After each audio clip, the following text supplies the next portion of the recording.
Yeah, or at least a while. We'll see what happens. I don't know. Hello, everyone, and welcome to Modular Components. I'm the Vacuuminator, and this week I'm joined by the braggadocious Buster Corp. Me? Yes. And the beautiful Boingo Rider. Oh, you shouldn't have. And our very special guest, the bodacious Bawdy Art. Oh, there we go. Perfect. I was hoping you would do another B. I was getting excited. That's exactly what I was going for. I see what you did there. Yeah. Welcome to the show, Bawdy. How you doing? Why don't you pitch yourself to our listeners for a quick second? Okay, let's see. Well, first, thanks for having me on. I appreciate it. Sorry, I bailed the first time we'd set up for me to come on. My niece had a birthday party that came up like 3 days. Like it was kind of like unplanned. My sister sent me a text and said, oh, we're gonna go to this place and do the birthday party here now. It's like, okay, thanks. Out of nowhere. So and it lined up exactly like I wouldn't have even been home in time. So yeah. So thanks for being understanding and moving me to I guess today. That's fine. But I'm brief.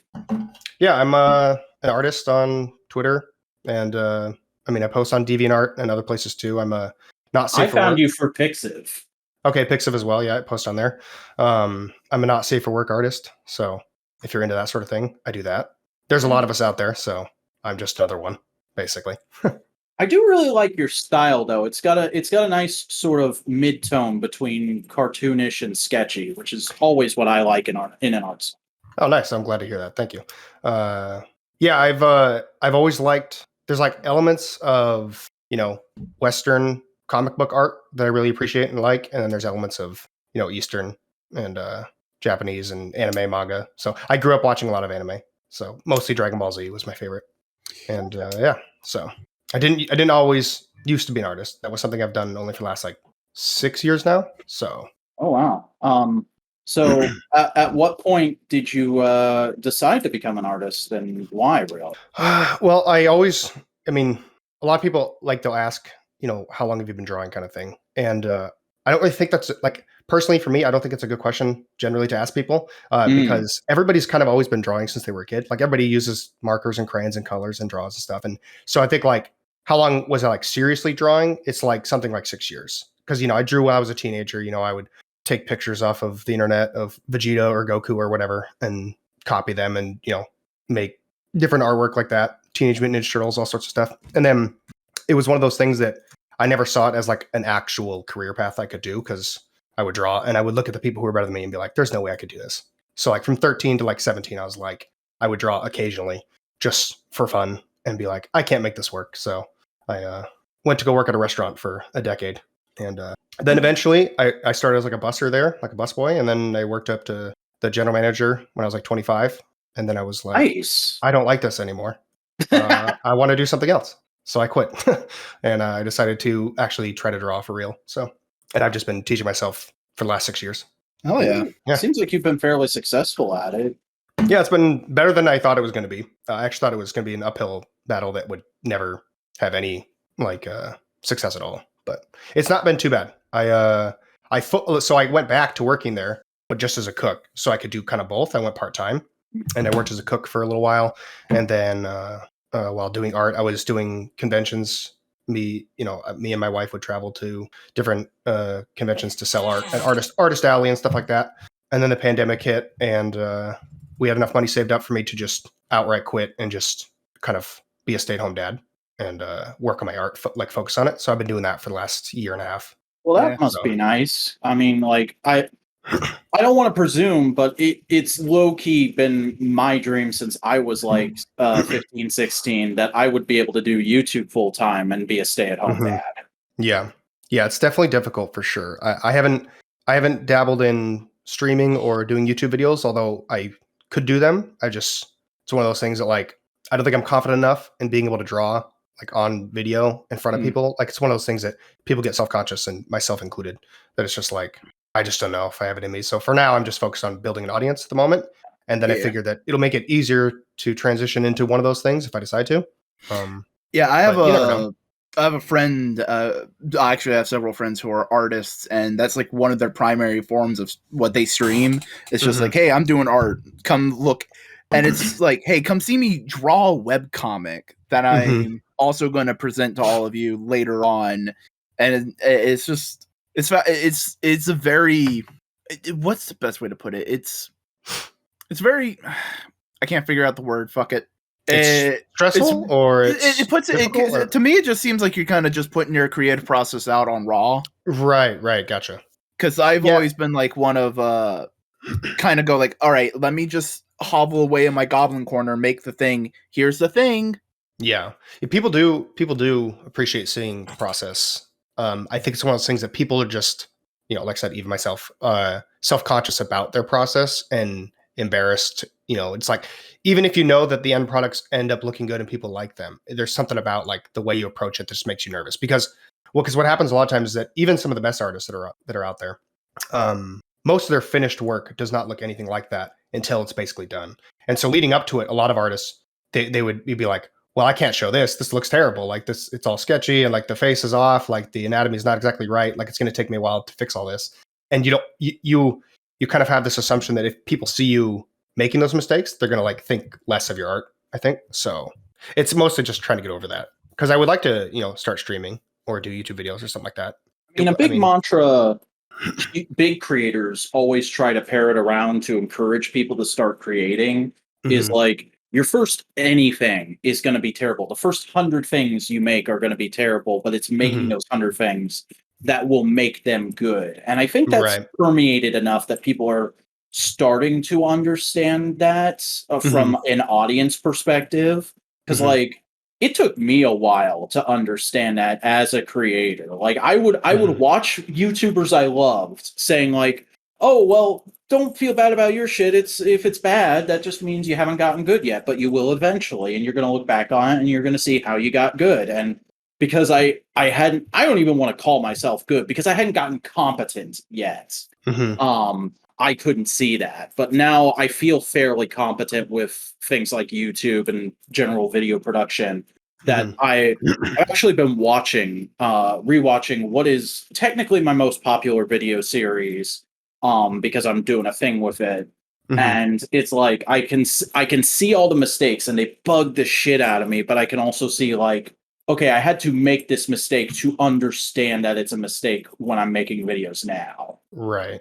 Yeah, I'm a big fan of looking back on not just, and it wouldn't just be something creative, just things in general. I don't like believe in like regrets. Like I don't really think about it that way. I tend to just think about I view everything that has happened up to this point has led to the point that I'm at now in life. And so like anything that I appreciate about my life or anything I enjoy or that I'm doing that I like or whatever, I view everything that got me to that point as kind of necessary anyways. So in the way, like when I first started drawing, I didn't worry too much about how to get better or practicing. I don't really practice. I don't really think that practice is necessarily a thing that everyone has to do if they want to draw.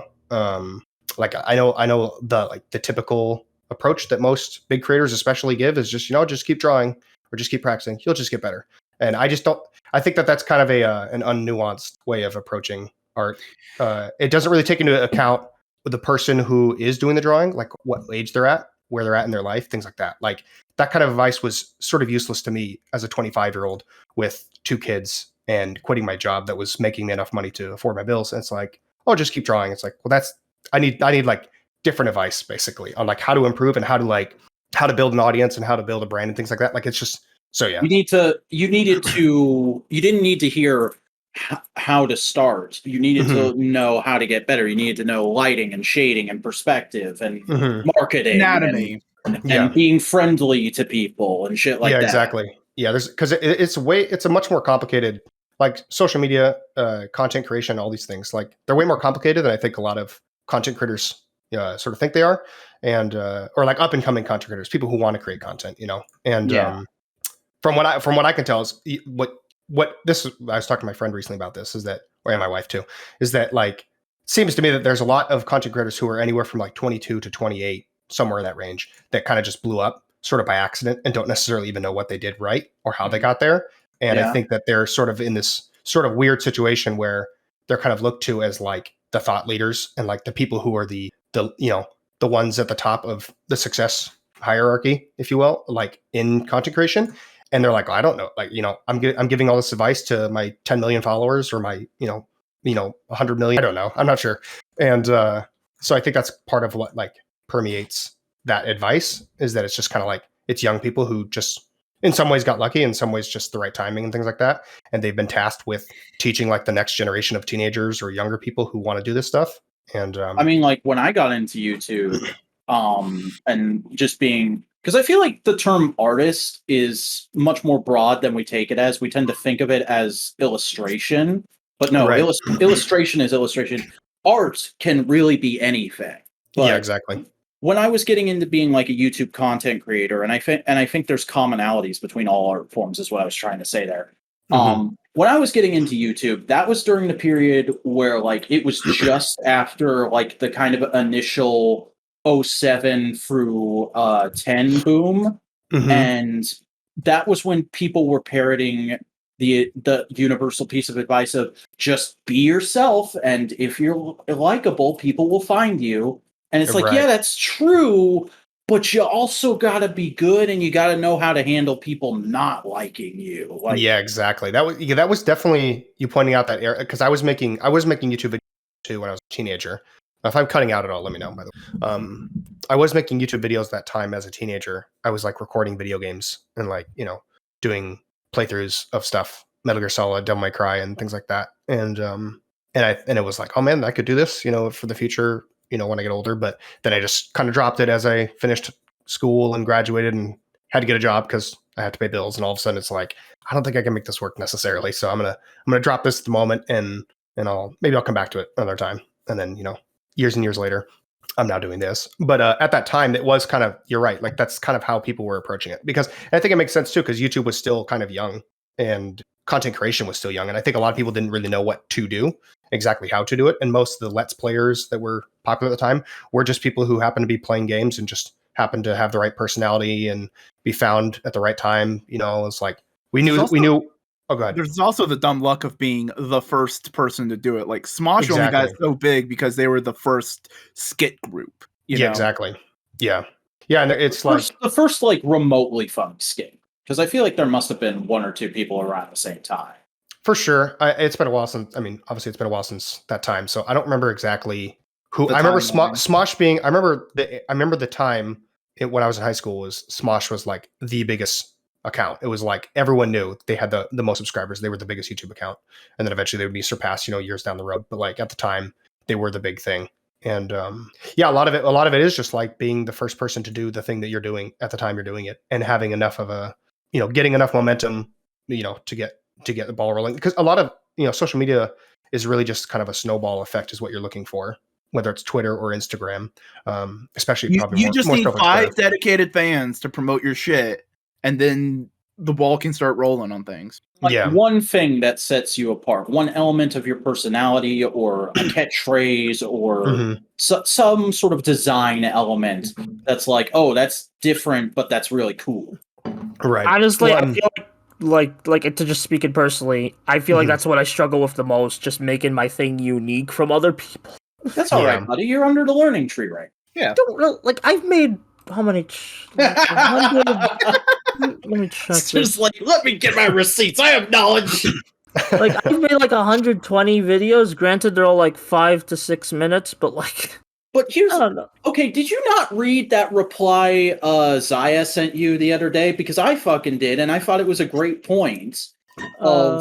Your content has a really good place in the sphere of tokusatsu video analysis, which is that it's short and it's to the point. If somebody just wants to know if a show is good or has anything interesting that might appeal it to them, they can watch your video and then be ready to start watching the show in the same 30 minutes.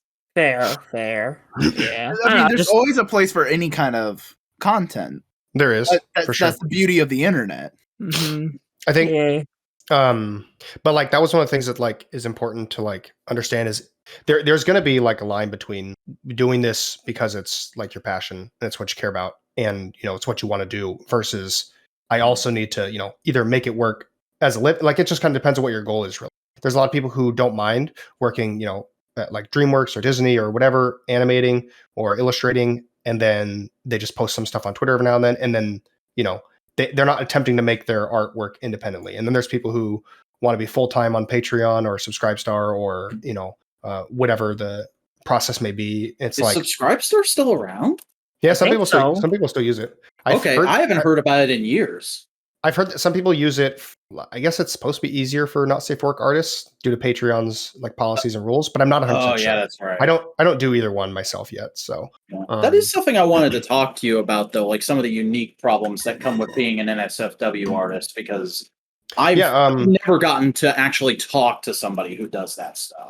Yeah, I'd be more than happy to answer that. You care if I step away for a second to get some water? I just drank all my water, so Sure. I've got tea downstairs that I need to bring up, and I get some more water. So I will be right back. Give me 2 seconds.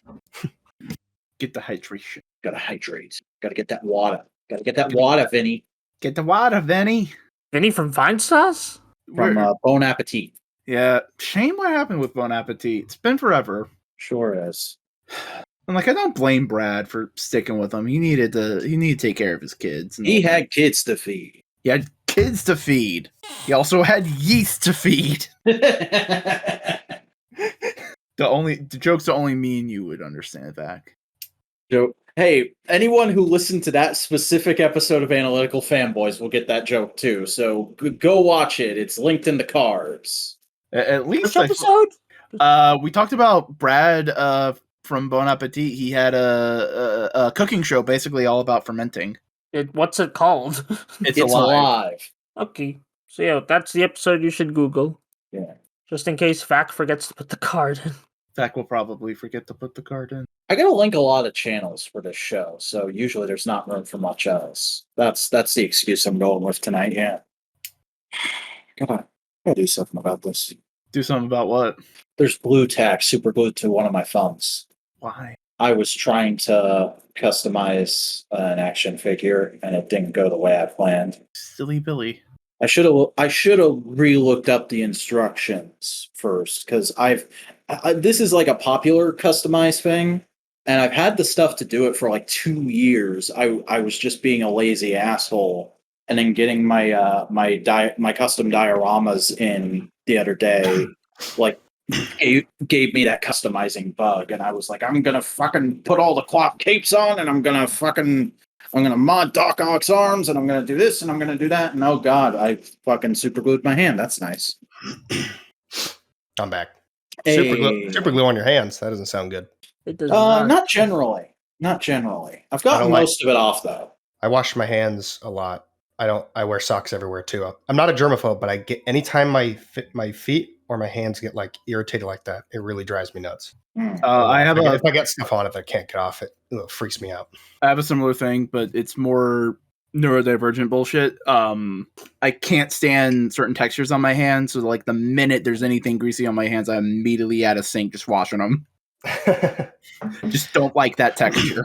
Yeah, I'm a bit of a neat freak and really organized, so things like that too. Like when like my wife will use like the tiniest, thinnest tissue paper napkin, like basically not even a fucking napkin, and then I use like the Bounty fucking super paper towels for me, because I just like I wipe my hands constantly when I'm eating, and I don't know why.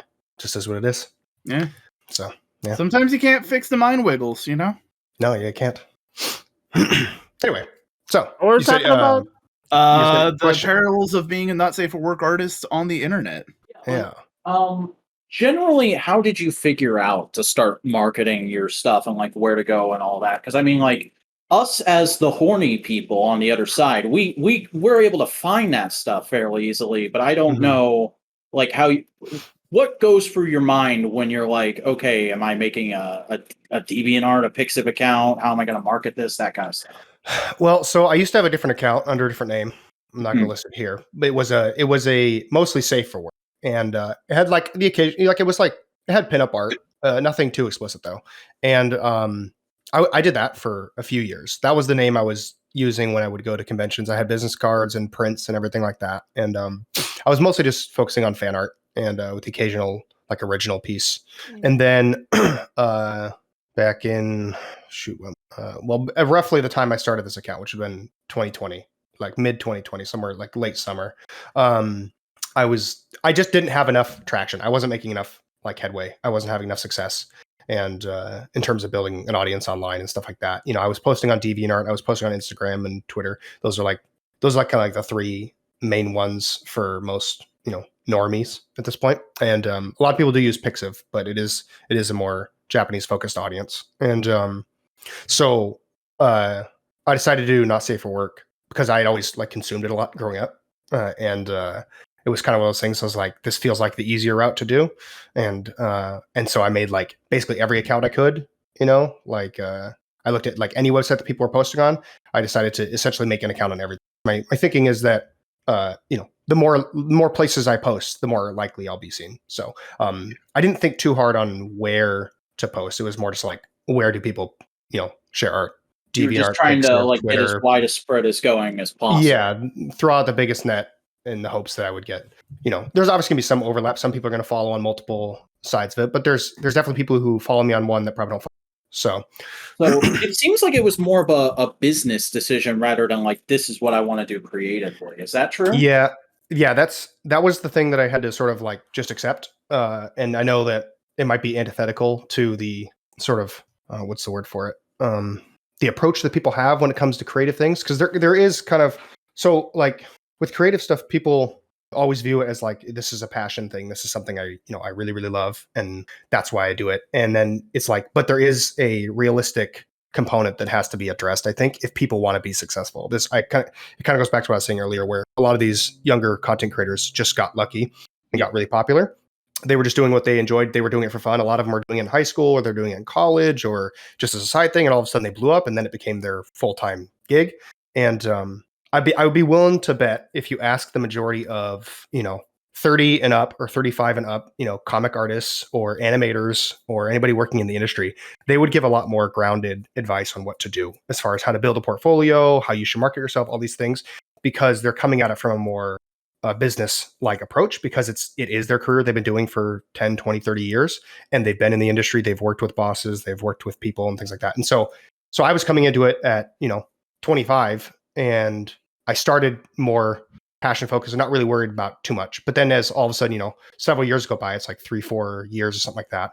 And it's like, okay, like I can't work this job at the restaurant and do this art at the same time. I just don't think I have enough time. I had one kid at the time, and then eventually two, and I was doing both. And it's just like, I got to pick or choose basically, because, I have responsibilities and I have things I need to pay for. And if I'm not able to make enough money, or if I'm not able to build enough audience, because I just can't draw often enough, getting to be able to draw 1 or 2 hours a day, it's like, it's just not ideal. And so when I did decide to quit, that's when I decided to swap over, create a new account with a focus on Not Safe for Work. Because generally speaking, I know a lot of people do have this assumption, I think, that Not Safe for Work is harder for the algorithms and things like that. But I think it's more complicated. I don't necessarily know that that's the case. It may be like a tech algorithm might look down on it, but the human algorithm goes like, yo. Exactly. That's a go. I've never thought of it that way. That's a good way to put it. So I think it's also interesting that you say like you started taking this seriously when you were 25. Mm-hmm. I'm 25 now. Mm-hmm. I've been doing this for I've been doing my thing for 10 years. Mm-hmm. And I think I only just recently started thinking of it in a business sense, because obviously I started when I was a 15-year-old. I was mostly fucking around trying to figure out how to actually do what I wanted, because I knew what I wanted to do. I've joked a lot because I got into YouTube during what I call the toy reviewer boom. And I got it, and I started making YouTube videos literally, boiled down.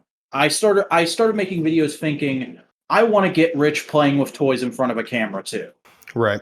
And that never really worked out, but trying to do it has taught me a lot of things about the thing that actually makes me successful. Like last summer, I had a period of 2.5 months where I was between jobs. And like, I knew it was going to be about that long because my next job was already set up for me. It just takes forever to get people on there. Right. So I went ahead and quit my my job I was at early because they pissed me off.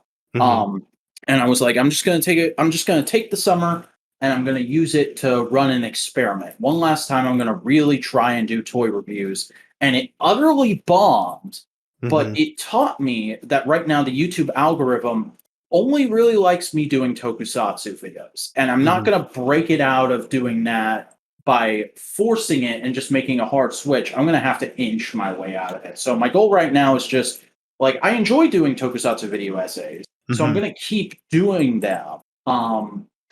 But I'm going to like slowly inch into other kinds of video essays and then maybe inch that into something else if I get the inclination. But that's going to be over like a period of years.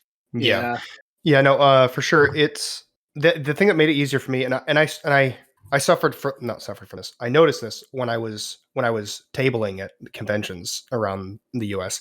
And it's when you're selling at artist alleys.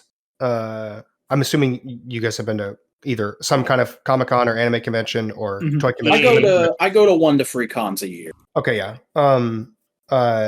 So I've been attending conventions for a number of years. Me and my wife started back in like 2013 or 14, and we'd always go to at least one every year. And that was like local.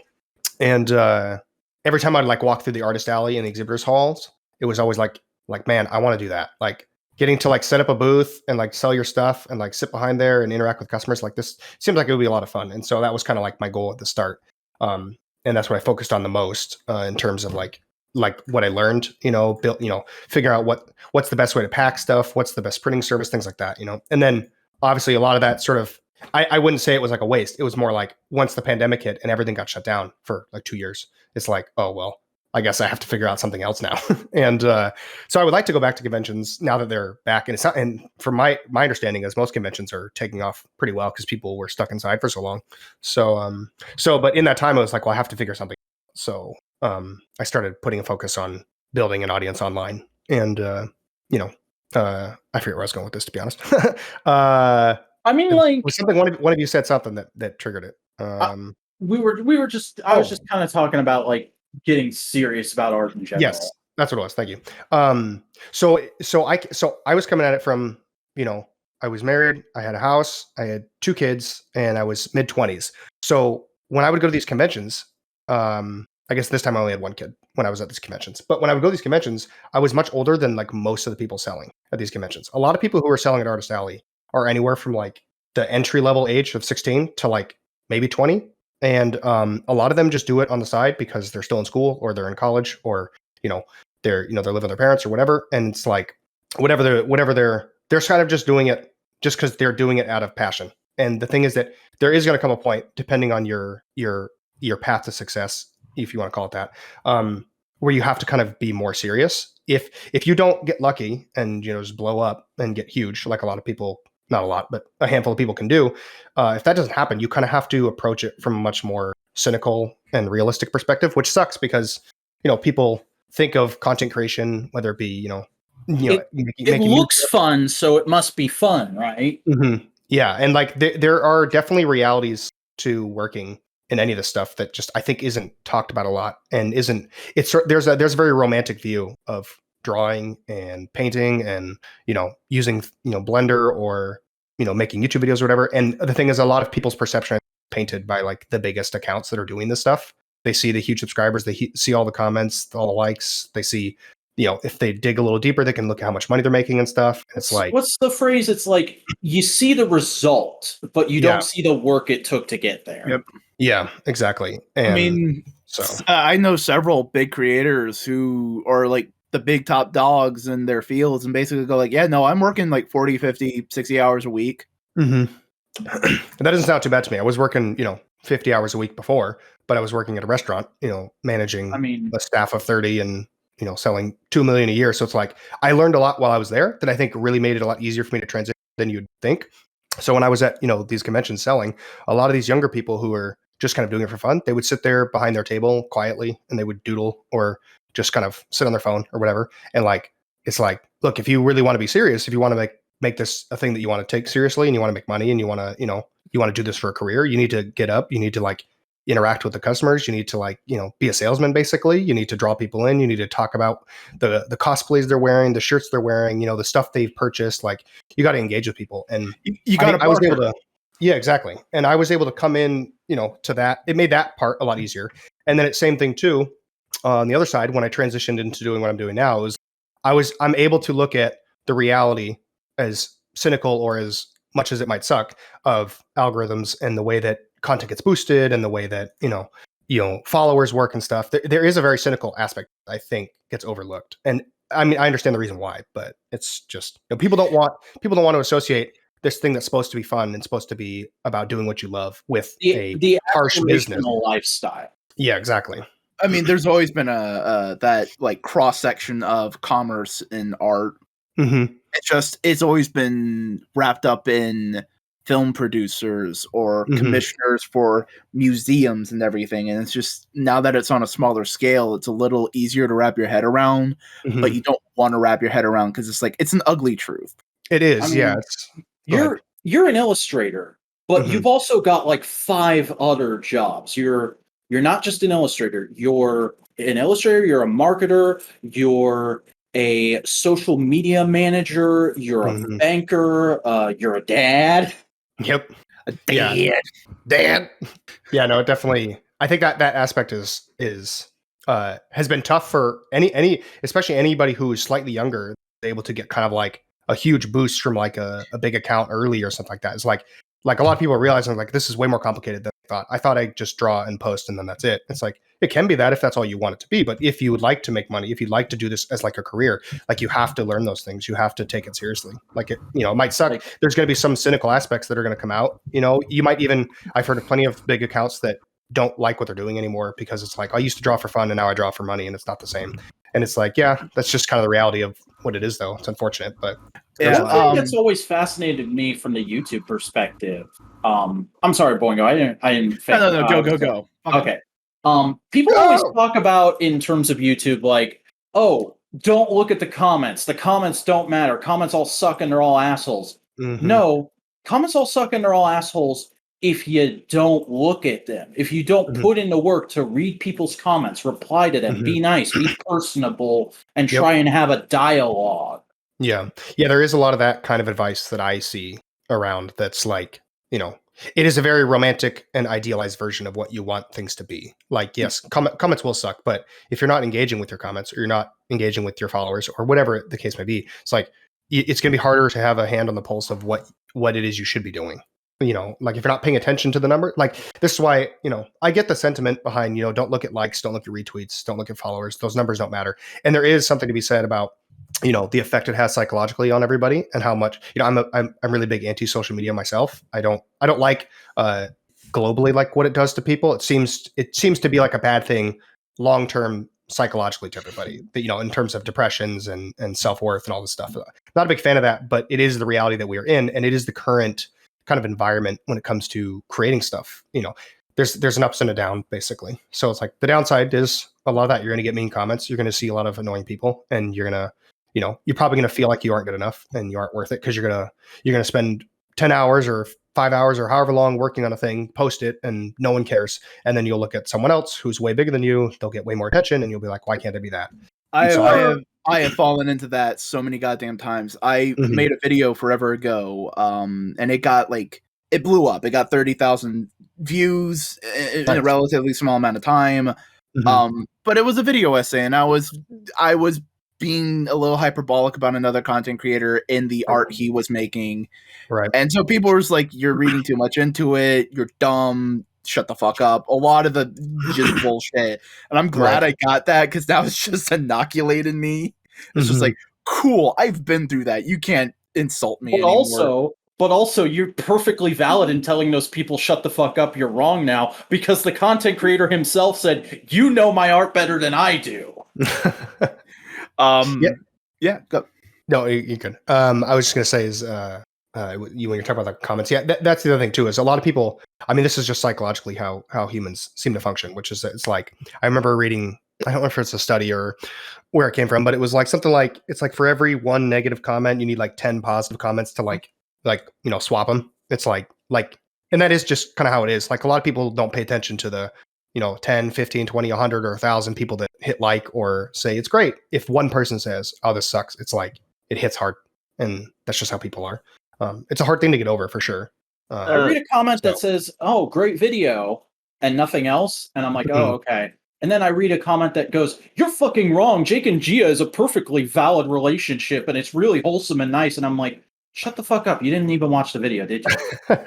Well, and see, and the thing is that this was also something easy for me to deal with because when I came out of working at the restaurant I was working at, it's like, we had a district manager that would send us an email, and it would be like, hey, we just got these, 1 complaint or 2 complaints last month, and you need to fix these like right away. And we'd have our, monthly meetings with him, and we discuss, sales projections, all different business stuff. And like, inevitably it would be like any comments that were negative, he would get extremely heated about because it just looks bad for the brand. And it's like, yeah, but like, okay, so you get 1 comment. We served, 10,000 people last month. That's 9,999 people that didn't care enough to say anything. That must have been good because they didn't say anything bad. So it's like, you have to like, it's a hard thing to get over. I get it, especially when it's personal, like something you created. But it is important to keep in perspective that, for every 1 person saying something bad, majority of people are probably not saying anything. Yeah, And I mean, like I think my general policy is, because like with most chain restaurants now, on your receipt you get that link to go fill out a survey about your experience. right. I know I probably should leave a positive feedback thing whenever I can, but I almost never do. Mm-hmm. And I only ever leave a negative thing if like there was something actually wrong with my food that I couldn't address with the server because I was like getting it to go. Yeah, that's even if the server is a complete asshole to me, I won't leave a bad thing about that, because my thought is always like, something shitty must have happened to them today for them to be acting this way. I'm sorry that happened. Yeah, well, that's good. I as someone who worked in restaurants for 10 years, I appreciate you being that way. Because I've worked in restaurants on and off, so I kind of get it. Yeah. And there's definitely an aspect. Isn't there a lot of companies that use there's a system where so basically like you have to hit 7.5 in approval ratings or else it's bad? Yeah, a lot of companies, mine didn't in particular that, but there are, whether it be like financial incentives or promotion opportunity incentives or bonus, whatever it is, it depends on the structure of the company, obviously. They'll use things like that, like like at GameStop. I worked at GameStop for a seasonal time 1 year, and it was like they like hammered home that like, look, even though you're seasonal, make sure you push the Game Informer subscriptions. We get dinged every time we don't hit like 10 a month or something like that. It's like every person that comes in, you have to be like, would you like to subscribe to Game Informer? It has all, and you got to give the spiel and all that stuff, because the corporate level is looking at those subscriptions as extremely important. And so, yeah, you'll have systems like that where like you either need to hit a certain number of satisfaction or you need to hit a certain, quota of whatever subscription or thing. And this is how a lot of the accounting aspect and, district aspects will like decide, who gets what raises and bonuses and things like that. So those systems are built in for sure. That like, I'm assuming that's where you're going with that. I'm sorry if I misunderstood. Oh, no, that's fine. I mean, like I also, I haven't worked at GameStop, but I've been in GameStop enough times that like whenever I go in there and I'm looking for something and I ask them about it, they're always like, if it's not out there, we don't have it. But if you want to make sure you never miss another one of those again, here's our pre-order catalog. You can pre-order a bunch of stuff through us. And I'm like, I don't want to fucking do that. I don't want to commit money to you. I have other shit. Yeah. No, the little time I spent there, it is very basic level retail corporate style. So, I worked 1 shift where the district manager came in. I had an interview with him when I first got hired. And because I was looking to get out of working at the restaurant at the time. I think I was like 19 or 20 or something like that. And I was just like, doing takeaway or like running food and stuff. I was like kind of just middle of the pack at the restaurant. And I remember he like worked the 1 shift for like 2 hours, and every people would come in. If they picked up a game off the shelf, you go, that game's great. Tons of fun. Hours of fun. It's awesome. And I'm like, this guy doesn't play any games. This guy's so fucking fun. It's just, but it is how it is. These are the structures that are built into these, and you kind of have to deal with them, I guess. So yeah, there's ways around them sometimes, but yeah. Speaking of dealing with customers, though, I am interested from the perspective of the person making the art. Mm-hmm. What is it like getting requests for commissions, just generally speaking? We don't have to talk about any specific cases, but like, right. I've never made an NSFW commission, but I think everybody's thought about it a few times, and like every time I think about it, I'm like, I'm gonna come off as a fucking weirdo to whoever I ask. So why would I do that? Right. I actually wondered that myself too. I've never commissioned anybody, but having received several commissions, like, yeah, I do wonder how people feel when it comes to that, because I personally don't have a lot of like moral issues when it comes to drawing anything. I'll draw basically anything anybody wants. And a lot of that is just the cynical aspect of like, well, if I'm casting the widest net, well, the widest net would include basically everything, and because there's a lot of money to be made in all sorts of fetish art for all sorts of different. Definitely something that I just don't think I would be able to illustrate it in a comfortable way. Like everything else, I'm generally fine with. I don't know why. I mean, everybody has their limits, I guess. Mine are basically that. That's the only limit. So, Right I here- mean, I understand that's why also people get. smart, but that's also smart business. I mean, if someone has a fetish that's not being served a lot because it's a little fucking weird, hey, yeah, no, for sure. I mean, most of the commissions I've had that I've made money from has been from a number of repeat customers. So, but as far as I if I were you and you wanted to commission something, especially from an NSFW artist, I wouldn't worry too much about how you're going to come off. Even if it's the most ridiculous, weird idea you think you can come up with, I'm sure they've either heard it from someone before and had to tell them no, or they've already done it before and you just might not know. Like most of my commissions, I don't even post online. So I've done a number of handfuls. So have you ever gotten somebody trying to commission you something and they're like beating around the bush, like they don't want to say what it actually is, but they're kind of describing it in other terms?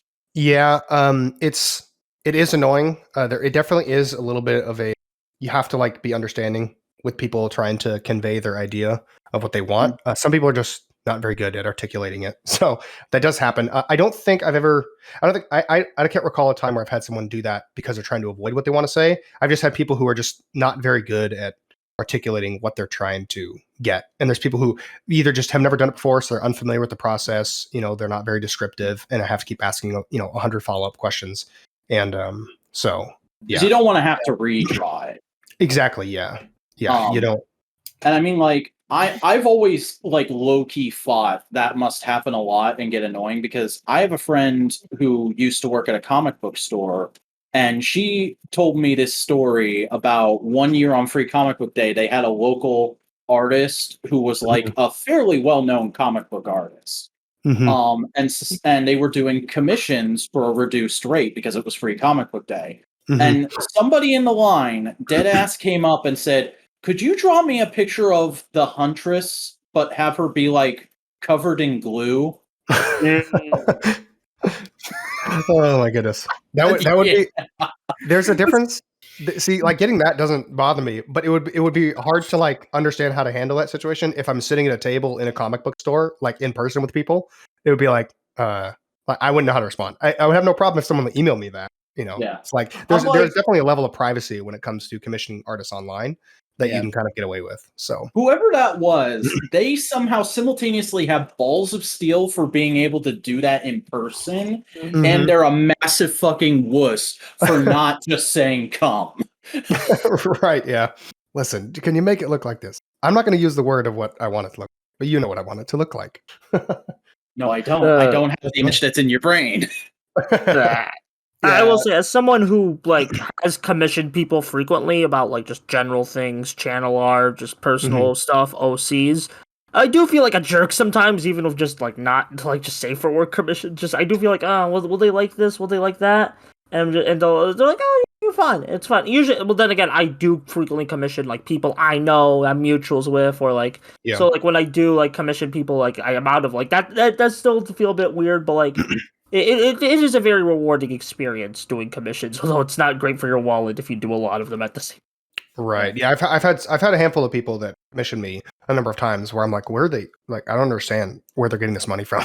like it blows me away. But I'm not complaining, but it's just like it's just surprising. Because but like, you never know. You do have like high but fair commission prices, I think. Yeah. And I've often thought about like, well, whatever you're asking, it must be like, well, as long as I get that money, it's good. Because I've got a similar kind of thing where I used to have a thing on my Patreon where I was like, if you pledge $25 a month, I will promote whatever you ask me to within as long as it's not like lewd or like a fucking because YouTube has strict rules about that shit, right? Or it's like a racially insensitive kind of thing. For up to 5 minutes, and nobody ever commissioned me for that. Nobody ever pledged at that level. But at one point, I was like redoing my Patreon, and I just thought to myself, like, do I really want to say I'll promote anything? What if somebody's selling like bootleg T-shirts made by dying kids in a sweatshop? No. What if someone wants to promote NFT? Yeah. It's definitely Which, by the way, NFTs are bullshit, right? I don't know enough about them to be completely honest. I don't know enough about crypto or NFTs. I'm a bit of a contrarian and a bit of a what's the word for it? Anytime there's ever a large assortment of people that are really, really hyped on something or really against something, my red flags just start going off. I just get questioning it because I just like to be against things because I always feel like that. I don't know. To me, it's like when a movie comes out and it's like insanely popular, everybody loves it and everybody's ranting about it. Sorry, my green circle keeps going off. I keep worrying I'm cutting out. The green circle means it's picking you up. Okay, yeah. And when it cuts off in the middle of me talking, I feel like, am I coming through okay or am I cutting out a lot? Yeah, I'm not hearing any cutouts on you. Yeah. Okay. You're fine. Okay, thank you. A movie will come out and everybody loves it and will not stop ranting and raving about it. And then I'm like, well, then I gotta temper my expectations then. Like everyone was talking about Squid Game when it came out. I'm like, I don't want to watch Squid Game. Everybody's talking about it. I don't want to be part of this. I'm going to wait till it's over and then I'll come back to it. And likewise, usually when, most of the time, this is not all the time, but most of the time when something is like extremely hated by a large assortment of people, I assume it's probably not as bad as people say. And that's just because I just don't trust the average person's judgment. I trust my own judgment more. So big moves. So yeah. So when it comes to like the NFT and crypto stuff, especially since I don't know enough about it, and I never like to make judgment calls on anything unless I know. I think the big problem with all that stuff is just generally a lot of people misuse it. Yeah. In a way that is detrimental to a variety of things. And that's what they're selling and that's what people are responding to. Yeah, like the little I do know, like basically when the NFT thing started becoming more popular to like talk about, there was a lot of confusion. Like it was like I looked at it as like, look, I feel like I'm a pretty smart person and I'm pretty knowledgeable about most things. And if I don't understand why this is a thing, then like I don't trust that the average person on Twitter has any clue why it's bad or good. And so I'm just going to kind of like leave it alone for now and ignore it and wait till more people investigate this and learn more about it. And the little bit that I was able to see of both crypto and NFT, I got a neighbor who invests in crypto a lot. And the little bit that I can tell is they just seem they're rife with like ripe with the opportunity to like abuse and steal and take from people. So it's not something that I would want to get involved in. So. Yeah, it's just because of the way everything is, which that's actually kind of the point of all of it, which is it's unregulated. So it's like there's no government oversight and everything, but it's unregulated. So there's no government oversight. Exactly. The advantage is both good and bad. Like it's an advantage and a disadvantage at the same time. Because I've definitely heard of plenty. Yeah, go. Well, I was gonna say I definitely heard of plenty of people who have lost their crypto wallets or got them stolen, or a bunch of people invest in a particular coin or something like that, and they have the run, and the people run off with the money. So the NFT thing, I just don't really understand like the logic behind owning something digitally. Like I don't understand how it works. And technically, you're not even owning something digitally. You're owning the receipt that you own. Yeah, it's like a certificate basically. And my friend tried to explain to me, and I was like, I don't get it. Like I don't know why you would want to do that. I can't conceptualize. And just most of them look unappealing in general, so it's just like even if I don't care, it just doesn't look appealing to me. So yeah. Well, and I mean, the thing they try to sell you on is like, oh, you own this piece of art, you own this, and I'm like, I never thought I didn't own a piece of art that I can right click save to my computer. Yeah. Like if I have an image on my computer, to me that's like I own that. Well, you don't own the original. You own a copy. Mm-hmm. It looks like the original. Good enough. I wouldn't be surprised though. I understand that crypto and NFTs are both something that's like in the early. They may as well be in their infancy. I almost invested in crypto when I was like 18. I was graduating. My friend came to me and talked to me about Bitcoin at the time, and I was like, I have no clue what the fuck you're talking about. And I wish I had invested because that would have been in 2010. So it would have been like when crypto was like $1. And he talked about mining crypto and was trying to explain to me, and he was wanting to do it. And I was like, I don't get it. And then, 5 years later, I'm like, I would have been a billionaire, but that's okay. But what do you call it? The thing with them is that I imagine at some point I don't think they're going to like go away anytime soon. It's clear that more businesses and more people are embracing them to some degree. I just think that they're going to have to go through a number of iterations and changes, and there's going to have to be like an understanding. Have a massive crash. Yeah. Oh yeah, no, I know, but I don't think that the actual function of how they work, like things like blockchain and things like that, like I don't think those things will disappear. I think like new technology might be brought out from them, but like we are going to get to a time where we already see it with most physical things. Physical things are just not becoming as popular. People don't go to movies at the theater as much. People don't mind not buying things physically as much anymore. Like I used to be a really staunch, like, purchaser of physical copies of games. And I've got like, 500 games in like drawers downstairs and, that are all physical. And then circumstances sort of led me to just getting a new computer and a Steam. And like I always had Steam, but I just never really used it. And I just don't think I could go back now. Basically, I was really like adamant about like not giving up on physical media. It's unfortunate because everybody else gave up. Well, it feels like a lot of people gave up. And so I imagine similarly that like with art, it's like when it comes to copyright and ownership and things like that, there's going to be a weird landscape that has to be figured out as to how to determine who owns stuff. Like copyright's going to have to change. And so I feel like that's also mostly based, and I do agree with you. Copyright needs a massive overhaul. It's at least in this country. Yeah. I feel like a lot of that sort of trend of moving away from physical media more so comes from companies wanting to have more control of the stuff they feel like they own. Absolutely. Yeah. Like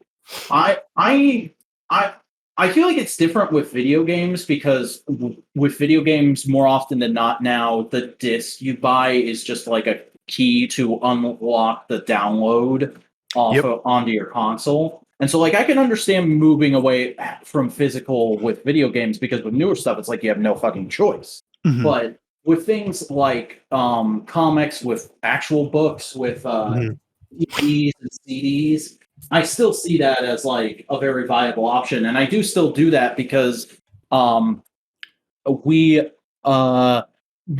talked about a couple times on the show that like I'm just more of an analog guy because I don't play very many video games. I own a lot of physical like classic action figures and shit. I own toys. Yeah. Yeah. I don't know why that was so hard for me to verbalize. I've got a lot of toys too, so don't worry. So like I gear stuffed animals. I gear more so towards physical media, just because that seems more natural to me, and it always has. That being said, though, I tend to torrent a lot of stuff because I like the policy of try before you buy with all things. Like if 3D printing was at the point where I could print out a toy and mess around with it for a day before I bought the official copy, I would totally do that. Yeah.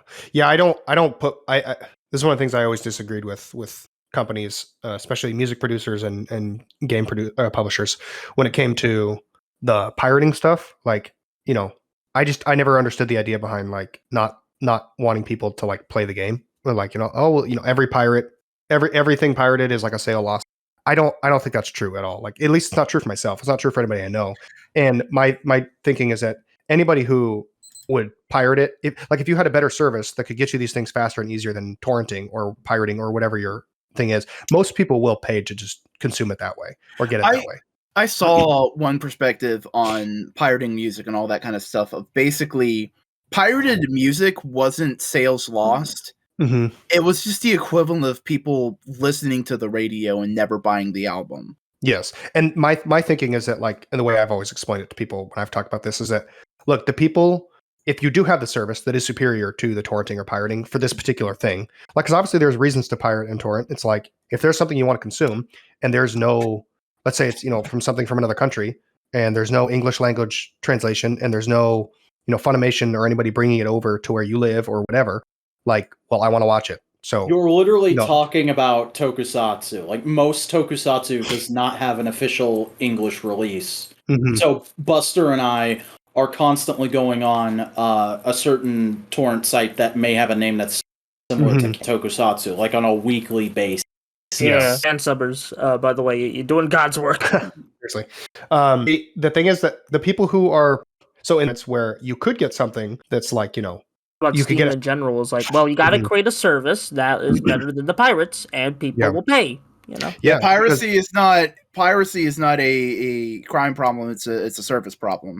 It is, yeah, for sure. Because the people who are pirating, they have their reasons. But I would be willing to bet if I was sitting at one of these board meetings of a company or something like that, and I was at the the upper levels of these CEOs and stuff talking about this stuff.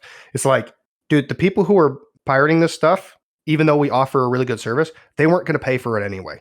It doesn't matter. Like Like that's just the reality of it. And if you have the superior service and people still pirate X, Y, or Z particular thing, there's a good chance that they were not going to probably pay anyway. But the people who are going to pay are already paying. So I just But conversely, there's people like me where I didn't watch The Mandalorian for a while because I didn't want to get Disney Plus, and then like everybody hyped it up. And we were about halfway through season 2, and I was like, "All right, I kind of want to watch it." And at the time, I had my entire family had COVID, and we were stuck in our house. So I torrented all of Mandalorian, and I watched it, and I caught up. And literally, as soon as I caught up, I was like, "Oh, the next episode comes out tonight.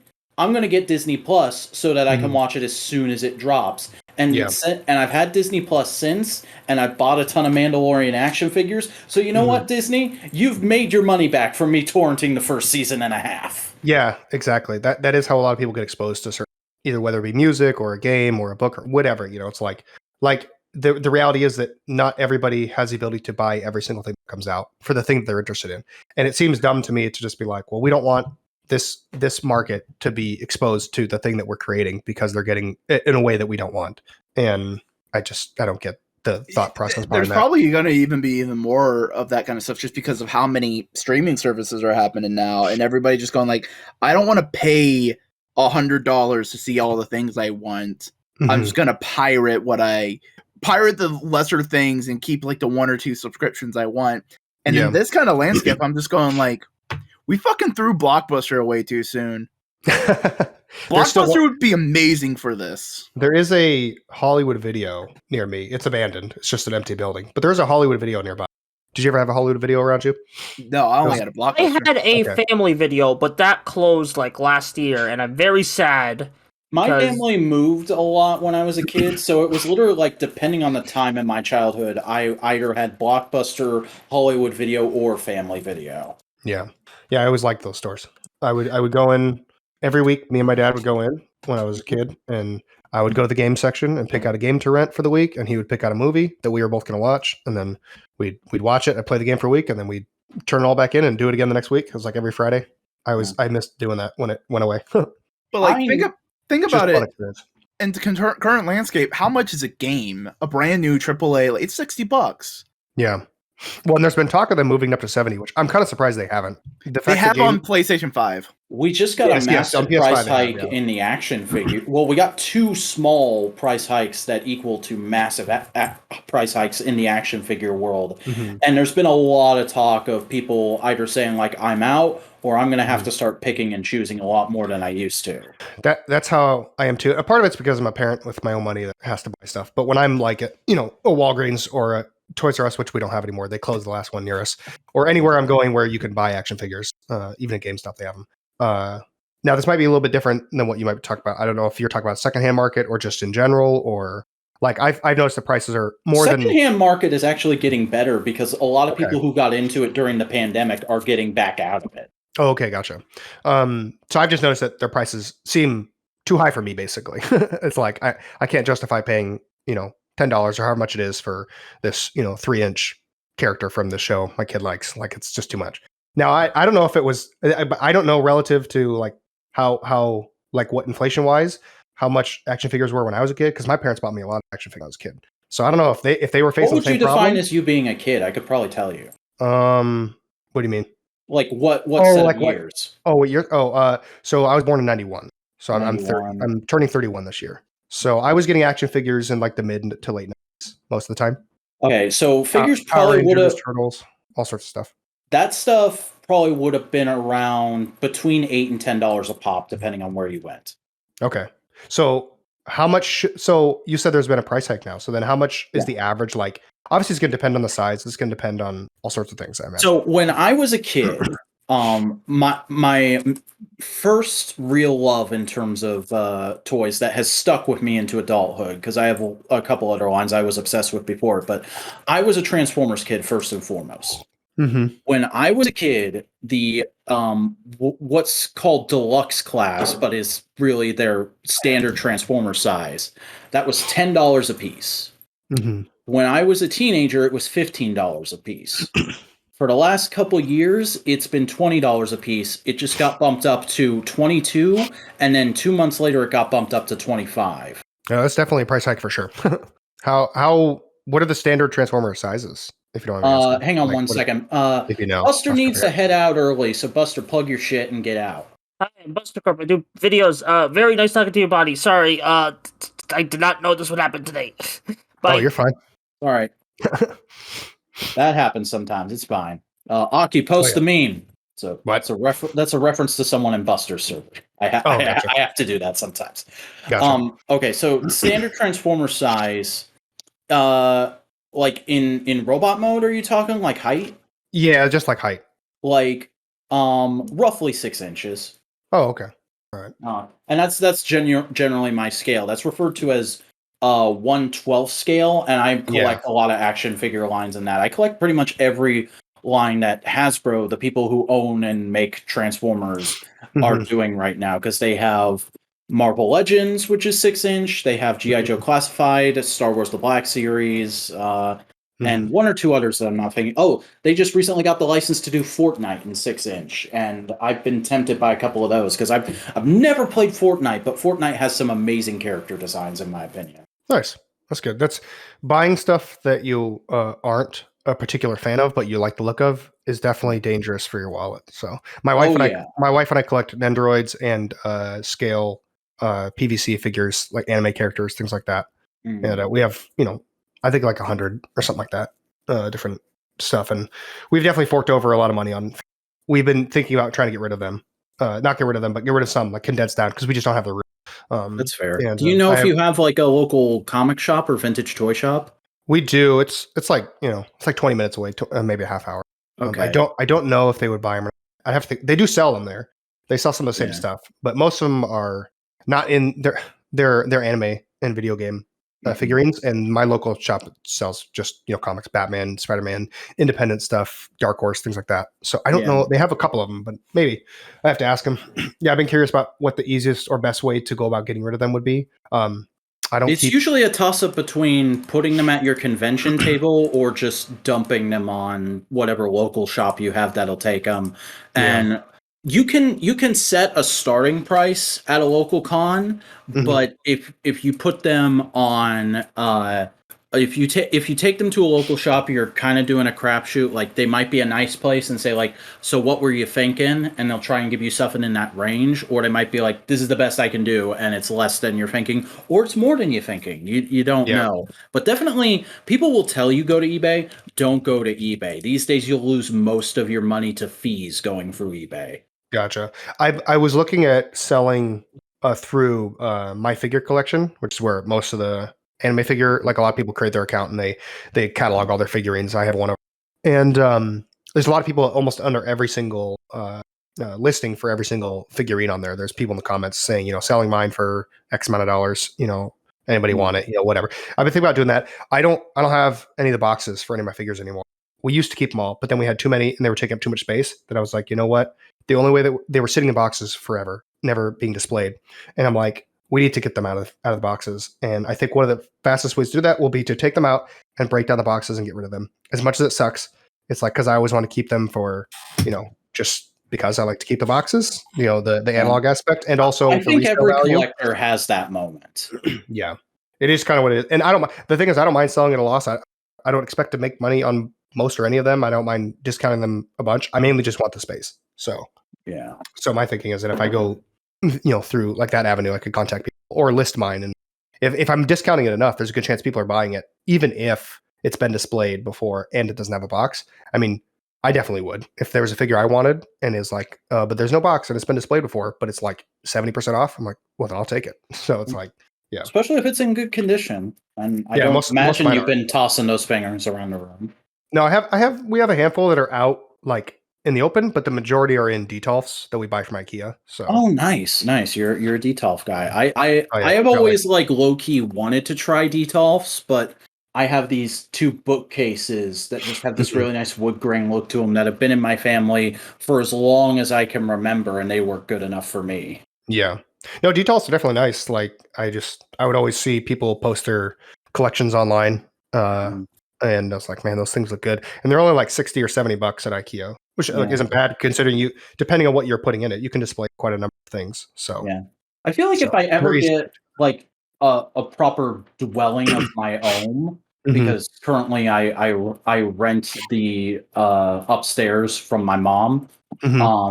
If I had like the space to have a huge collection display, because right now I just have like a small display that's in the corner of my bedroom, and the rest is in bins, and I take them out as I need them. I like to rotate the display.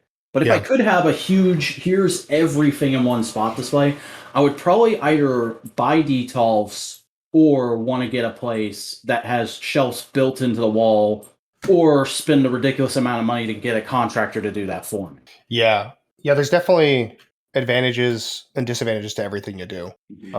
Here's me being a fucking gremlin. I just want a bunch of wire metal shelves, and I'll just get like some plexiglass and plop things there. I've had people suggest that I do that like a few times. Like I've been offered wireframe shelves, and I'm always like, that seems like more of a visual chore than I want it to be. Yeah. See, I just like the pure industrialism of it, you know. We definitely got into detolfs just because I was like, well, this is what everybody's doing, so this looks to be pretty effective. It's not super expensive. They're pretty easy to build, and they don't take up tons of room. Like it was just kind of the easiest way to go about displaying our stuff. You know, I didn't want to have a bunch of furniture, bookshelves and cabinets and stuff that I didn't need just for that. So it seemed I think the only thing bad about.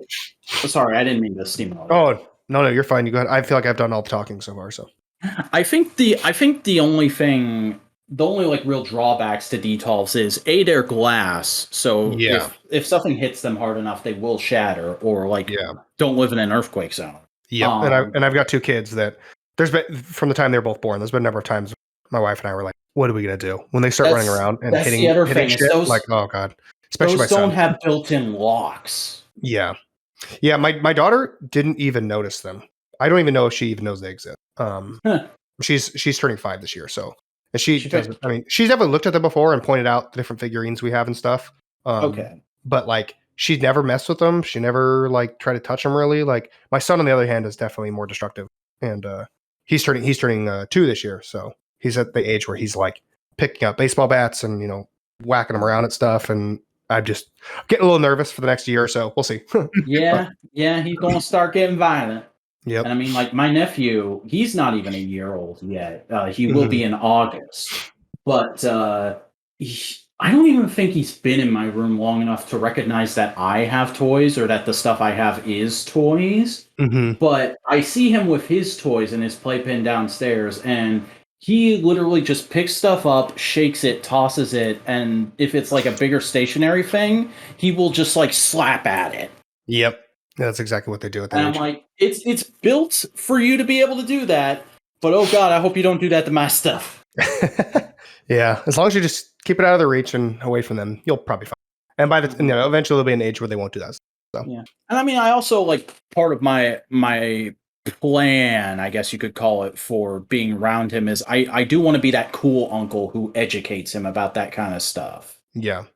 My wife and I are both very big and have emphasized a lot about like treating your toys and your books and things like that with like a level of respect that it deserves, and that they're not just meant to be like ripped apart. So yeah, maybe it was watching Toy Story growing up. I don't know, but I just yeah. Like I still have that sometimes. I don't know about y'all, but sometimes I still have that inkling feeling in the back of your head of like, are they doing shit in my room while I'm not there? Is that real? Exactly. I mean, if they are, Beck, you got to be concerned because you're basically fucking Big Al. Yeah. Worse than Big Al. I'm literally looking at Wolverine, who's in a Ziploc bag in a tote with like 5 other Marvel figures on top of him right now. And he is grimacing at me because that's the way he was sculpted to look. Yeah. I always want to treat my toys well. So, because I mean, when I was a kid, I didn't like if they get messed up. So, like, I didn't want people to mishandle my own toy. So, I mean, there's the Sids and there's the Andys. Which one are you going to be? Definitely the Andy.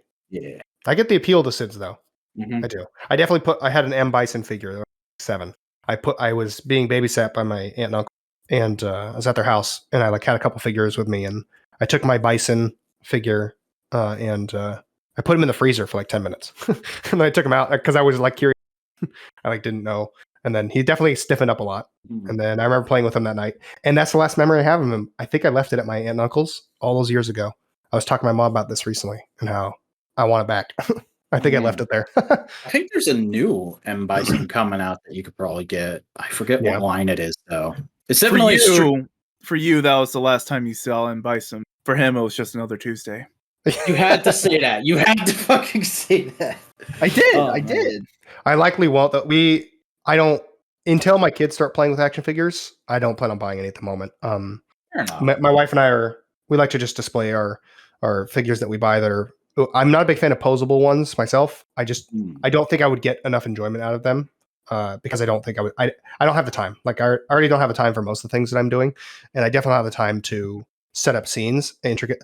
We've thought a lot about getting a nice camera and like doing figure photography and stuff like that because it does look like fun. But I was going to say I'm an amateur figure photography guy, and I do that strictly as a hobby. Yeah, it looks like a fun hobby for sure. I've seen a lot of really nice stuff, especially because I have enough with Photoshop and Clip Studio and things like that that I could easily like set up scenes. Like I know how composition work and stuff like that. So like I definitely have some fun with it. I think, but it's just not at the moment what I'm doing. So, but it seems cool.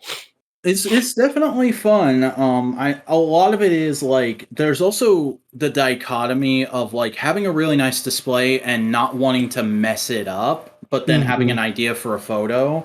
Like that was a huge problem of mine for a while because I used to be, and I say used to be like it wasn't just 3 months ago. I used to be somebody who wanted to have everything on display, and like if I can't fit it in the small display room I have, then that's got to get out of my collection and make room for more newer stuff. And just recently I kind of realized like I'm being really precious about this whole display thing, and it's causing me to have like blocks as a figure photographer and it not be as fun as it used to be and feel like a chore. So like I have stuff that I collect that it's like, well, that's not for figure photography purposes. That's a role play toy from a tokusatsu, or that's a toy I bought because I had it when I was a kid, or I wanted it when I was a kid, but it's not really good for photography. And then I have all my 6-inch Hasbro figures, and I was like, let's take all of those down and let's put them in totes and organize them really well. And let's move all of my photography stuff to be right by my desk, including those totes. So if I want to take a picture, it takes me a half hour or less to take a picture, and it's not a big deal. Yeah, for sure. That's going back to the me breaking down all the boxes for my figures. There is like a line that you have to kind of find that anybody who collects anything that wants a particular collection to be in some sort of pristine condition, there is a level of like too much obsession over it being taken care of that can actually be detrimental to you enjoying it. So there's kind of like there's a balance for sure. I'm a big balance person. I view everything as kind of like everything in moderation. In moderation, yeah. I'm a middle of the road or sitting on the fence on everything in most of my life.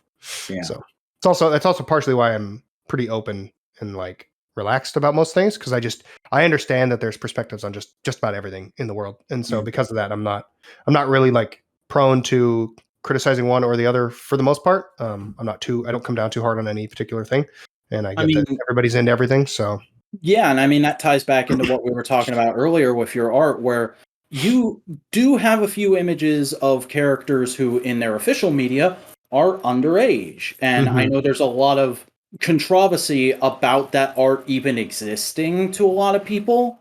Yeah, but to me, that's always been like, well, that's an image of a fictional character, and it's like there's the argument I've always liked, which is like, say somebody does want to pleasure themselves to that.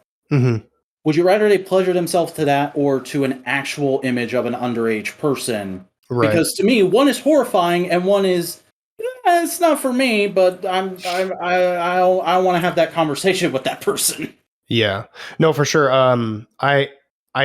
I've looked at I haven't had like the argument with a number of people, but I've seen the argument online a lot about whether it's good or bad to allow this kind of thing or whatever. And I don't think there's a very strong argument in favor of it. There's no argument that I can think of that can't be in some way like countered. and that there's not a lot of like holes or issues with the idea of you can't draw X character in an X way because of their age or whatever. I just don't think there's very strong arguments for that. And there's just because of the fact, like you said, like it is fake. There is no real thing existing here. It's it is an image. It is a drawing. Now, you can debate one way or the other whether it's morally okay to even have those thoughts or even put them down on paper or whatever. But like the reality is that there is no like harm being done like directly that you can at least perceive. Now maybe you could find harm being done. I don't know. It's too complicated to like know whether there is harm being done. And it's definitely it's a complicated issue, but like you can't like there's games that are violent, there's games that are over sexual, there's inappropriate things, but as long as it's understood that this is imagination and or fake, then I don't really see the issue in myself. Yeah. And especially with the age thing, one is just really weird because especially with anime, which is often and has been for a long time, like their characters, like a lot of anime characters range from 12 to like 18 almost always. It's a common like era to set anime in, and a lot of the characters don't even look like the age that they're supposed to be. And so like, is it their actual age as listed by the canon? Is it their age as how they're drawn? It's just, I don't know. It's too like. Yeah. There's also another aspect that I don't see people talk about a ton with this kind of thing. More often than not, the way I see it is it's less, oh, this character is underage, and it's more, I grew up with this character. To me, they're about my age. Yeah. Is it so? I'm sorry. I feel like it should be okay for me to still have a crush on May from Pokemon. Is that not still okay? Because she's still 10? I don't know if she's still 10. Is she still 10? Can we go to the universe where Pokemon exists and find out?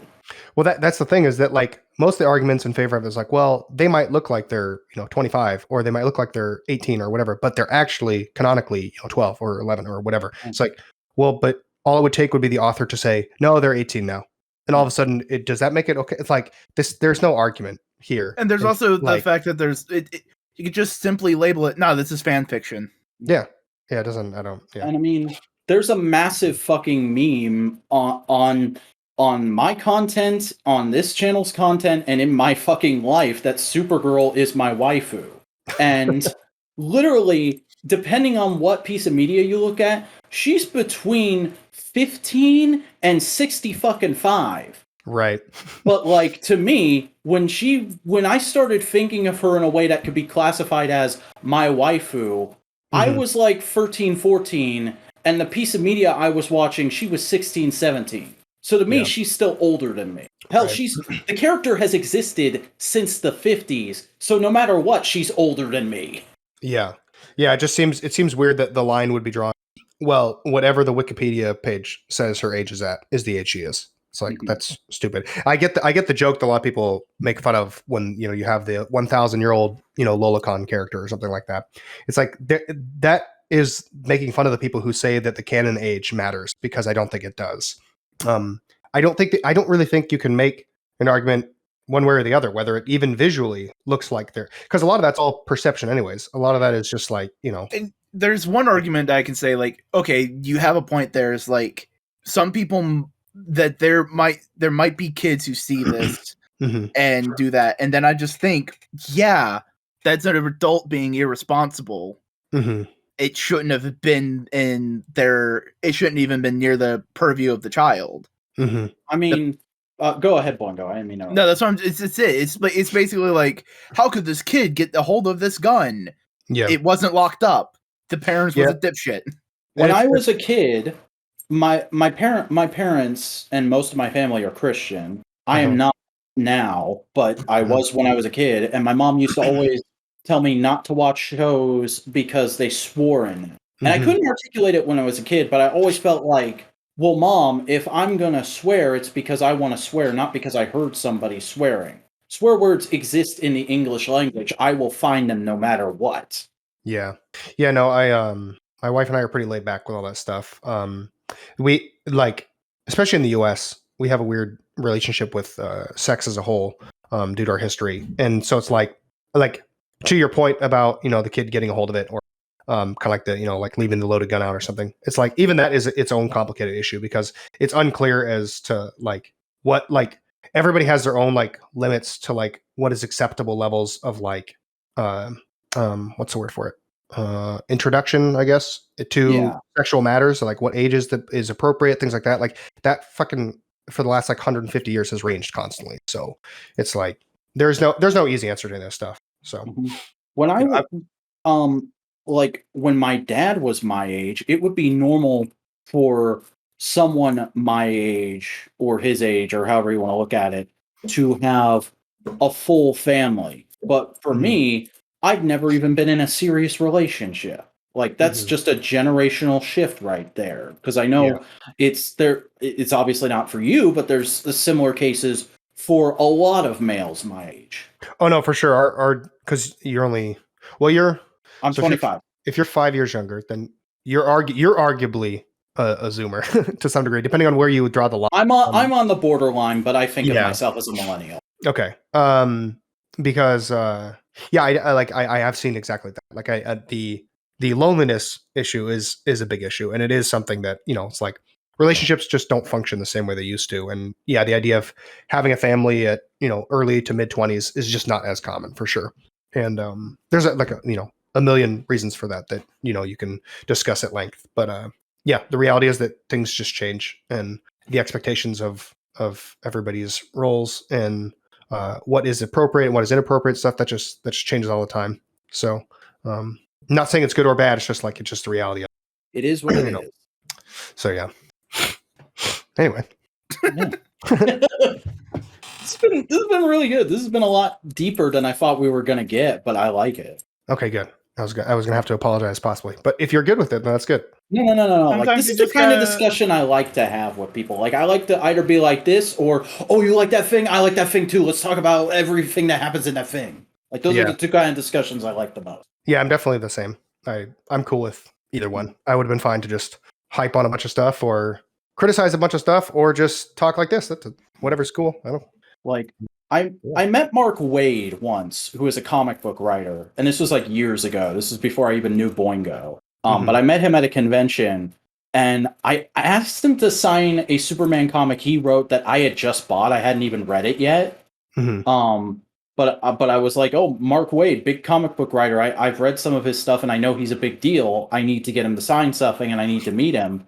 And literally, I walked up to him, and it was like one of my first cons, so I was real timid. I was like, hey, can you sign this? And he's like, oh, you read Superman? Man, I love Superman. Let's talk about Superman. And we just talked about Superman for like 5 minutes. Yep. Yeah, that's the way to be for sure.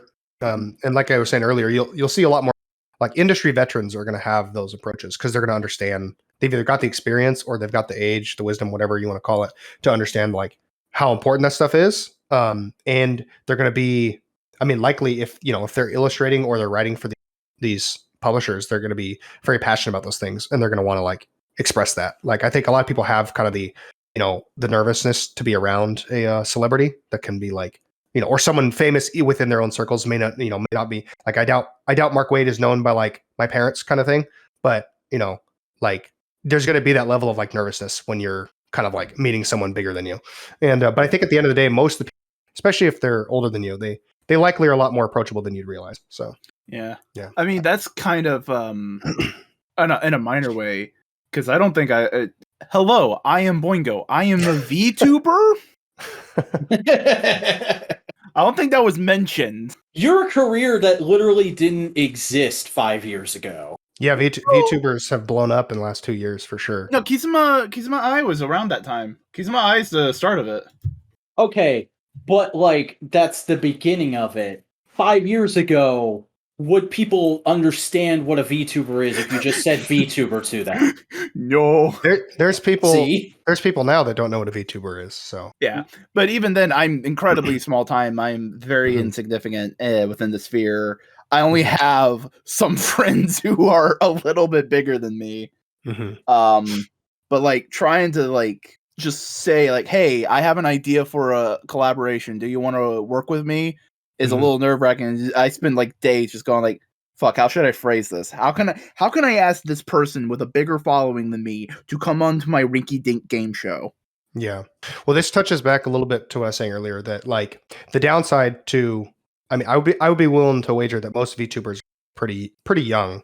And so there is going to be like the difference between approaching industry veterans or people who have been around for a long time versus approaching someone within your own circle that's like at a younger age. There's definitely going to be, I would be more careful with the way I approach the younger person, I think, just because it's like, they're probably not going to have, there's a certain level of like professionalism and like decorum that like you develop as you work in any business and any job basically or whatever, is that you have these people who became popular sort of overnight in a, you know, in sort of a condensed sense. It wasn't overnight, but it was very short. And a lot of them are young. A lot of them don't have tons of business experience. They haven't worked, you know, they might not have managed employees before. They haven't sent professional emails and things like that. And that's why I think that why you see a lot of this drama even happen is that a lot of people don't know how to behave in this environment. It's a new environment with a bunch of young people with not a lot of experience. And so you're going to get a lot of miscommunications. You're going to get a lot of people approaching each other for different things that don't know how to do it in a professional way. And it's like, so I'm not sure if it gets tossed around as much now, but I do remember there was a time where people used to always complain that like, oh, being on the internet is like being back in high school. And I'm like, what do you expect? It's a bunch of like high school to college age people. Right. No, for sure. There's old people on the internet now who are super cool and super shitty depending on the person. But like didn't used to be that way. Yeah. Before you had to actually know how to get onto a computer and even get on the internet. Now it's so easy. You fucking grandmas are on. Yeah. Well, I mean like how I was gonna say that's one of my pet peeves is how the word Wi-Fi has just become synonymous with the internet. Like you have, you know, the younger people who are like, "Where's the Wi-Fi? How do I get on the Wi-Fi?" Like they don't even understand like the general concept of the internet. It's like how the word Nintendo used to be synonymous with video game. Exactly. Yeah, you got that Nintendo there. My mom used to. So did I cut out there? Sorry. My mom used to call my PlayStation an Xbox. So. Yeah, that's right. Because during the 360 era, every video game was an Xbox. Yep, exactly. It's a weird thing because you get into a thing and you can pick out all the differences, and you can see like it's a funny thing. There's been the AI art trend of people just like putting in random things. Yeah. So some of my friends have been putting in VTuber, and just the word VTuber just brings up anime girl, and it's just like Yeah, I really find that stuff interesting. That to break for just a second. What time are we cutting off for the show? Oh, we can go as late or as early as you'd like. Okay. My wife and the kids are coming home here in the next like 5 minutes. Oh, gotta put them to bed. I gotta put them to bed, and then I'm going to my neighbors to do a D&D session. I've never played D&D before, so this is our first time. So D&D's fucking fun. Yeah, I was expecting to talk about that. I had thought about it before getting on. I was like, oh, we'll talk about D&D because I'm doing that tonight. But then it never came up. So no, do you have anything else you want to touch on before we wrap up? No. I've got a few more minutes if there's anything else you want to either ask me or anything else I touch on is just gonna be like drag on. I'm too prone to like talking too much and like dragging on what I'm saying a lot. I mean, a thought I had just in a recent topic of conversation where you were talking about like how it's hard for some people to approach people because of our ages. Like that is something I had to learn. And it's funny because hey, I can say something positive about my mom because I feel like I've been generally negative about her tonight, but I do like my mom a lot. My mom used to always say growing up, the answer is always no unless you ask. I feel like that's the same thing with trying to collab or communicate with people online. Like I used to always be really timid to reach out to anybody online because I only followed big creators, and I felt like everybody was above my level. Yeah. But literally the way Modular started was Boingo made a video about a big creator we both liked. That creator retweeted his video, and then I watched it, and I really liked it. And I saw he didn't have a big subscriber count yet, so I reached out to him, and I was like, we're going to be friends now! And now Boingo's my best friend. Yeah, networking is, I think, under discussed or whatever you want to call it. It's discussed, but it's like people don't know what the fuck you're talking about when you just say, "Oh, network." It's just make friends. Talk Yeah. to people. Do what Yeah. Mark Waid did. Say, "Oh, you like Superman? I like Superman too. Let's talk about Superman for 5 minutes." Yeah. Or like, I found your art and I went, "Oh, hey, this art is really nice, and it's a lot of characters I like and a lot of things that make me feel a certain way. So I'm gonna follow this guy and I'm gonna put him on the list of people who I want to send an invite to the show for." And eventually, I got to you on the list, and I sent you a DM via our Twitter accounts, and you were receptive, and we worked it out. And here we are talking. Yeah, exactly. You just never know. Yeah, I mean, that's something that you get better at as you get older, especially as you have more life experiences and stuff. Is that like the timidness, the inability to like want to reach out there and thing, whether it be try a new restaurant or go on a vacation or whatever it is. I think most people overestimate how bad it might go, and they're stressed about the response they might get from whoever they're going to talk to or whatever. And as you get older, it just gets easier to just let that stuff go. You know, now that I'm like been married for 7 years and got 2 kids and stuff, I don't care. Like I'm not nervous to reach out to most people anymore. To be fair, I have heard that from a lot of married men. Yeah, just not really but- something that stresses me out anymore. But I guess since we are going to go ahead and wrap up, why don't you take a minute to once again sort of pitch yourself to the audience who might not know you and might have enjoyed hearing you talk on this. Tell people where they can find you and how they can support your work. Yeah. So my name is Bawdy Art. You can my most active on Twitter, which is at Bawdy Art, and but I do post on DeviantArt and Pixiv. I briefly started up Instagram recently and was posting regular safe for work, more experimental, like original stuff, kind of what I used to do when I was in my previous. I'll have to check that out. I hadn't seen that. But I don't post there super frequently. Like every now and then, it's like I'll try to create something that's meant for Instagram that's not really meant for Twitter. But yeah, and then I don't have all my handles in front of me. I can't really, but yeah.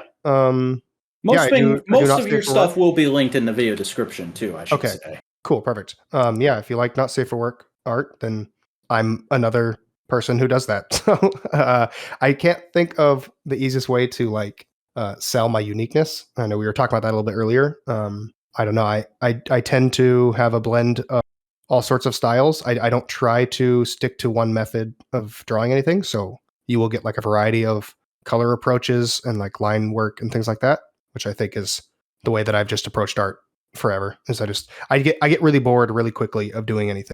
I mean, you've got some real flat animation ready looking stuff, and then like I was looking at an image on your Pixiv a few minutes ago that literally, if I didn't know you drew it, I would think it was a photograph of a real person.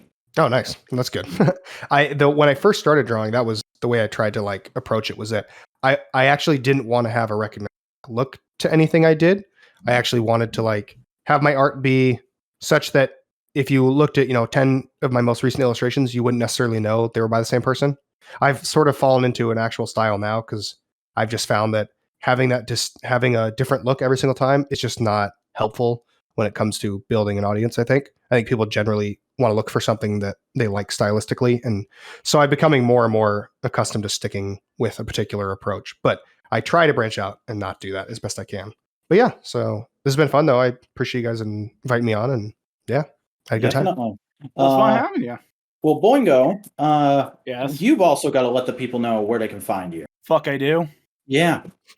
So do it, bitch. Fuck. Hello. Howdy. I'm Boingo Writer. I do a variety of shit on the internet. Would you like some Twitch streams? Twitch.tv/Boingo Writer. I play video games. Sometimes I do game shows. All right. Fuck. You want to follow me on other social media platforms at Boingo_Writer on TikTok, Instagram, and Twitter. If you want to see video essays and editorial content, search for Boingo Writer on YouTube. And I'm the Vacuuminator. I make video essays about primarily tokusatsu, but sometimes other stuff. You can find me on YouTube, youtube.com/The Vacuuminator. I'm also on Twitter, tweeting and twatting about stuff at odd intervals during the day nowadays. It's at The Vacuuminator, and I'm also on Instagram posting action figure photography and the occasional photo of my dogs at The Vacuuminator with an underscore. But please do not forget, if you enjoyed this podcast, do give us a comment, a like, subscribe, and ring the bell in order to enable notifications to get every one of our podcasts sent to you as we release them. We're also on Twitter giving updates about what we're doing and when we're doing it at The Modular Media. And we have a subreddit, r/Modular Media. But folks, that's it for this episode of Modular Components. I would like to say special thanks once again to Bawdy Art for coming on the show. It's been an excellent conversation with you, sir. Yeah, we'll see y'all back here next time.